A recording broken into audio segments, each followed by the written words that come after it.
भोजपुरी के trending star Khesari Lal Yadav का तांडव। जी हाँ दोस्तों, बहुत बड़ी खबर आ रही है। भोजपुरी के ट्रेंडिंग स्टार खेसारी लाल यादव का एक होली सॉन्ग आया था, जिस होली सॉन्ग ने पूरे इंडिया को हिला के रख दिया। उसको गाने को कल रिलीज किया गया वीडियो, जो वीडियो यूट्यूब पे तबाही मचा के रख दिया है।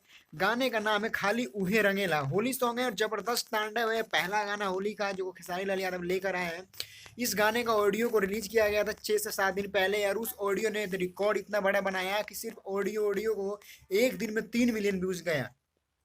लेकिन उसकी जब वीडियो की बात करें, वीडियो कल रिलीज किया गया तो एक दिन में वो गाना ट्रेंडिंग में गया और एक दिन में 2 मिलियन से ज़्यादा उस गाने पे व्यूज आया। कल वो गाना 8 नंबर पे था और आज 3 नंबर पे है। होली का ये पहला गाना खेसारी लाल यादव का है इस सीजन का, सन 2025 की। 2025 में ऐसा लगता है कि खेसारी लाल यादव की ज़िंदगी का होली का सबसे बेस्ट सॉन्ग ये माना जाएगा। बहुत ज़बरदस्त सॉन्ग है, बहुत अच्छी इस गाने में म्यूजिक है और बहुत अच्छी इस गाने की वीडियो है, बहुत अच्छी इसमें वीडियो की क्वालिटी भी है। खेसारी लाल यादव के अगर आप फैन हैं तो इस वीडियो को एक लाइक करें, चैनल को सब्सक्राइब करें, जिससे कि हम एक से बढ़ के एक वीडियो आपके लिए हम लेकर आते रहें।